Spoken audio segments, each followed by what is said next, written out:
అపోస్తుల కార్యం గ్రంథం 1వ అధ్యాయం 25వ వచనాన్ని మన ధ్యానం కొరకు అక్కడ ఏముందంటే, తన చోటికి పోటుకు యూదా తప్పిపోయి పోగొట్టుకొనిన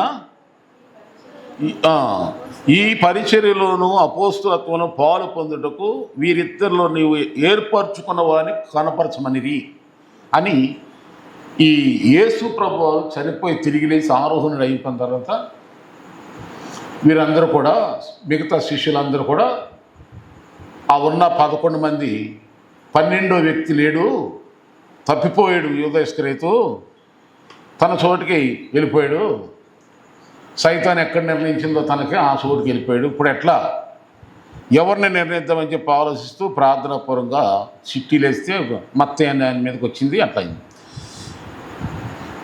ఈ యూదా ఇస్కరియోతు బాగానండి, ఒక క్రైస్తవుడైనా, ఒక దైవ సేవకుడైనా, ఎవరైనా సరే, ఏ సంఘమైనా, ఏ సంస్థ అయినా, ఏ డినామినేషన్ అయినా, ప్రపంచంలో ఉన్న ప్రతి క్రైస్తవుడు, ప్రతి సేవకుడు వినవలసిన ప్రాముఖ్యమైన ఈ సందేశం ఏమిటి అంటే, యూదా ఇస్కరియోతు ఇందాక చదివాం, అపోస్తలత్వాన్ని పోగొట్టుకున్నాడు. దేవుని పరిచర్యం చేసి ఆనందంగా జీవించే గొప్ప స్థితిని. ఇప్పుడు నేను అడుగుతున్నాను మీ అందరినీ, మనం రక్షణ పొందాం కదా, ఈ రక్షణ గొప్పదంటారా లేకపోతే హీనమైంది అనుకుంటున్నారా? ఇది గొప్ప రక్షణ. ఇంత గొప్ప రక్షణ నిర్లక్ష్యం చేస్తే నువ్వు ఎలాగో తప్పించుకుంటావు. దీని విలువ చాలామందికి పొందినందుకు తెలుస్తుంది, కొంతమంది పొందినా అర్థం చేసుకోరు. మనం పొందిన రక్షణ విలువేదో, మన దేవుడు గొప్పతనం ఏంటో మనం తెలుసుకుంటే అసలు ఈ లోకంలో అది ఉందా, ఇది ఉందా, అది లేదు, ఏం దిగులు పడదు. అసలు ఎంతో సంతోషిస్తాం, ఎంతో ఆనందిస్తాం, ఎంతో ఆహ్లాదకరంగా ఉంటుంది మన జీవితం. డబ్బులున్నా లేకపోయినా, మనుషులు తోడున్నా లేకపోయినా, పరిస్థితులు ఎలా ఉన్నా, ఎన్ని శ్రమలు ఉన్నా, అసలు దిగులే విచారమే అసలు ఉండదు. అందుకని ఆనందిస్తూ ఉంటాం, సంతోషంగా ఉంటాం. తెలియని వాళ్ళకు ఉంటారు, ఈయనకేదో వచ్చింది కావచ్చు, ఏదో ఉంది కావచ్చు అనుకుంటారు. కానీ మన ఆనందం, మన సంతోషం దేవుడే, దేవుని వాక్యమే, దేవుని.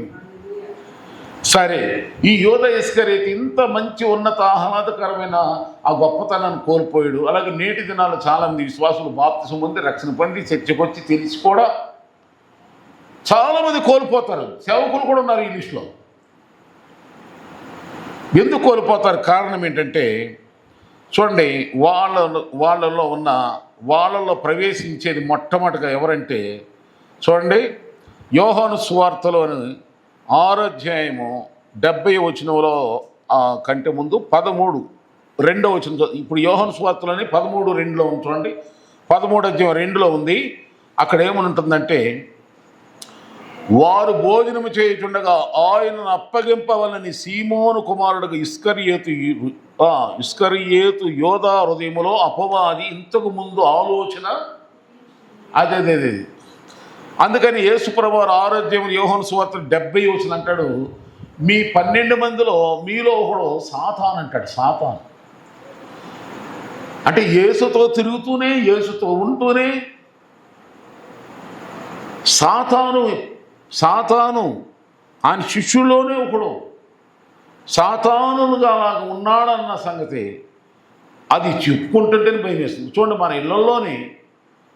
మన ఇళ్ళల్లోనే ఎంతో ప్రేమగా ఉంటూ ఎవరన్నా ఒకడు సాతాను మనసు కలిగి ఉంటే అది ఎంత ప్రమాదకరం.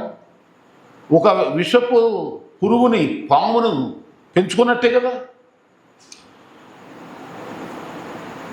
అయితే అపవాది ఇతనిలోకి వచ్చినటువంటి, ఇతను చేసుకున్న పాపాలు, తప్పులు 5 తప్పులు చెప్తా. 1, సాతానుడే తనకు ఈ ఆలోచన పుట్టించాడు. ఏమని?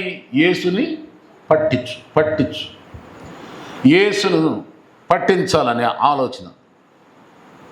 అపవాది అతనికి యేసు ప్రభువుని ఒక భయంకరమైన పాపిష్టోళ్ళ చేతికి అప్పగించాలని, భక్తిహీనుల చేతికి అప్పగించాలని దురాత్ముడు అపవాది ఇతన్ని ప్రేరేపించినప్పుడు మరి అతను ఏం చేయాల్సిందంటే బైబిల్ ఏం చెప్తుంది, దేవునికి లోబడి అపవాదిని ఎదిరించలేకపోయాడు. అలాగే చాలామంది క్రైస్తవులు నేటి దినాల్లో సైతాన్ని ఎదిరించలేకపోతున్నారు, లోకాన్ని జయించలేకపోతున్నారు, దుష్టుని జయించలేక దురాత్మకు చెప్పినట్టు వినేసి జీవితాలను ఆగం చేసుకుంటున్నారు. క్రైస్తవులు లోకములో ఉన్న వాళ్ళ గురించి చెప్పట్లా. వాళ్ళు అనుకుంటారు నేను మంచిగా ప్లాన్ చేసుకుంటున్నాను, భలే ఉన్నాను, మంచి ఆలోచన అనుకుంటున్నా. కాదు, సైతానుడు నిన్ను దేవునికి విరోధంగా నడిపిస్తున్నాడు. దేవుని కాదు, నిన్నే నాశనం చేయటం, నిన్ను నీవే అప్పగించుకునేలాగా దయ్యం చేసేస్తున్నాడు. ఇక తర్వాత ఇతనిలో ఉన్న రెండో బుద్ధి ఏంటంటే దొంగ బుద్ధి ఉంది. యోహాను సువార్త 12:6లో వాడు దొంగ అయ్యుండి చూడండి, ఒక స్త్రీ యేసు ప్రభు మీద అత్తరు బోట్లు పగలగొట్టి ఆయన అభిషేకించితే ఇల్లంతా మంచి అత్తర వాసన వచ్చింది. లాజరు సరిపోయి తిరిగి లేచాడు. కృతజ్ఞతగా యేసు ప్రభుకి కుటుంబ పెద్ద మీటింగ్ ఎట్టేసుకుని యేసు ప్రభుని అందరి ఎదుట ఏం చేసిందంటే ఆ మరియా అనే స్త్రీ ఒక అత్తర బోట్ల పగలగొట్టేసి ఆయన్ని ఈయనకేం పోయింది. ఈయన అంటాడు, ఇంత విలువైనటువంటి అత్తరు ఎందుకు ఇట్లా ఖర్చు పెట్టాలి, ఇది అమ్మేసి ఎవరికైనా బేదలకు ఇవ్వచ్చు కదా అంటాడు. అక్కడ బైబిల్ పరిశుద్ధాత్మ ఏంటంటే వాడు బేదల మీద శ్రద్ధ కలిగి కాదు, ఆ డబ్బు కానీ ఒకవేళ ఇస్తే ఇతను ఏం చేస్తాడు, సంచిలో పెట్టుకుని. ఎందుకంటే యోధ ఇస్కరి అయితే ట్రెజరర్, ఆ శిష్యుల్లో ట్రెజరర్ ఎవరు చూడు, యేసుప్రభు ఎంత ఆ వాళ్ళు దయ్యం ఉందని తెలిసి కూడా డబ్బు సంచి వాడి దగ్గరే ఉంది. వాడు ఆ డబ్బు దొంగతనం చేస్తున్నాడు. కనుక చాలామంది వినండి, దేవుని కోసం ఎంతో ఖర్చు పెట్టాలని ఏళ్ళ మీద లెక్కేస్తారు. అదే వాళ్ళకి వ్యసనాలకు, లోకాచారాలకు, లోక మర్యాదల కోసమో, లేకపోతే వాళ్ళ తిండి బట్టల కోసం ఎన్ని లక్షలు ఖర్చు పెట్టినా అది పెద్ద బాధపడదు. దేవుని కోసం ఏమైనా ఖర్చు పెట్టారంటే చాలు, అంత ఇవ్వాలా ఆ ఆలోచనే సైతానుడు కలిగించే ఆలోచన. మనం పాత ఏమేమి పాడుపడతాం, వేలాది నదులంత విస్తార తైలము నీకిచ్చిన చాలునా అని చక్కని దీర్ఘాలు తీసి పాడతాం. దాని అర్థం ఏంటి చెప్పండి, వేలాది నదులంత విస్తార తైలం నీకు ఇచ్చిన చాలునా అని ఉంది. మనం ఇవ్వగలమా? మన బ్రతుకంతా పెట్టుకున్నా ఒక నది అంత అత్తర కొని ఇవ్వగలమా? ఎంత ఖర్చు అవుతుంది చెప్పండి.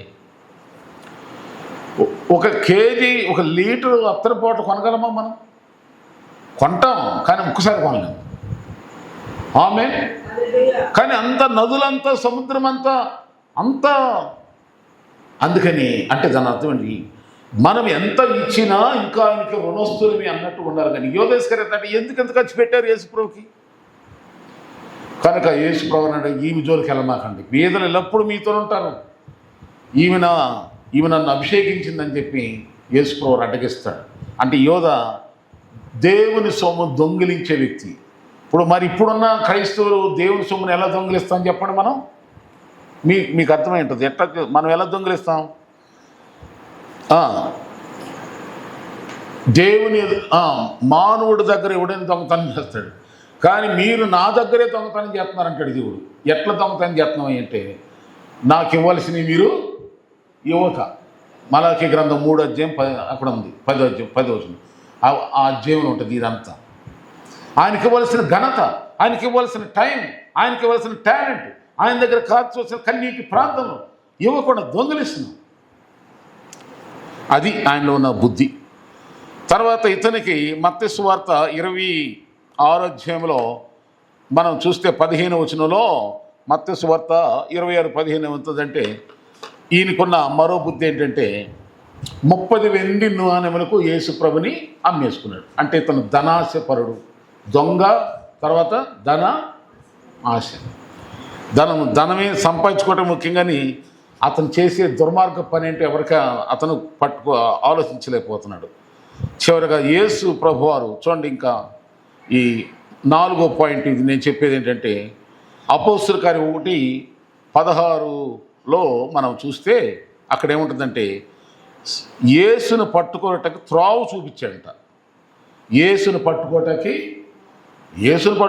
త్రోవ ఈయనేం చూపించక్కర్లా.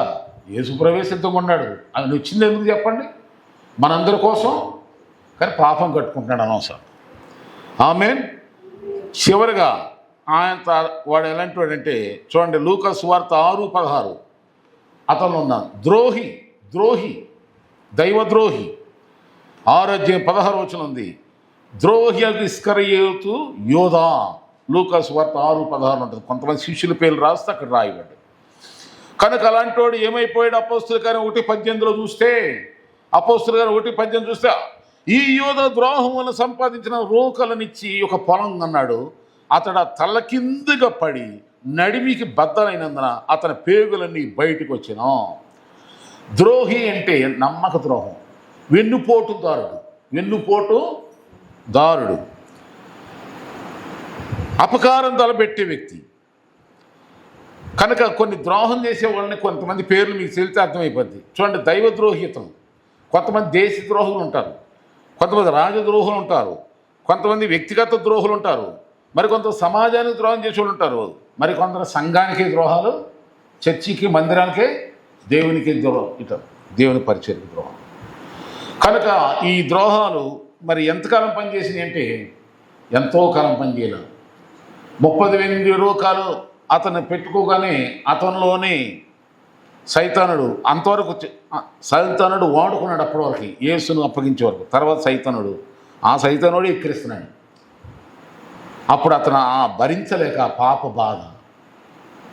బాధ భరించలేక నేను నిరపరాధి రక్తాన్ని చిందిస్తున్నాను, నిరపరాధిని అప్పగించాను, అయ్యో కుయ్యో అని ఏడుతున్నాడు. అదేదో నువ్వే సావు అని చెప్పి అందరూ తోసారు. ఇక ఏం చేయలేక ఏమైనప్పుడు ఊరేసుకుని అంతే.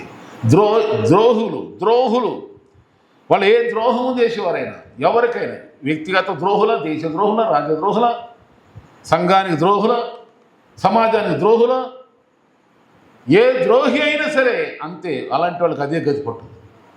కనుక యోధాలో ఉన్న 5 తప్పులు మెయిన్గా యేసును పట్టుకునే వారికి ఇతడు దారి చూపిస్తున్నాడు, శత్రువులకు దారి చూపిస్తున్నాడు, పాపిష్టులకు దారి చూపిస్తున్నాడు యేసయ్యను పట్టుకోమని. ధనాశపరుడు రెండవదిగా, మూడవది దొంగ, దేవుని సొమ్ము దోసుకునే దొంగ, నాలుగవదిగా వీడు ఎప్పుడు అపవాద ఆలోచనతోనే ఉండేవాడు, ఐదవదిగా దైవద్రోహి.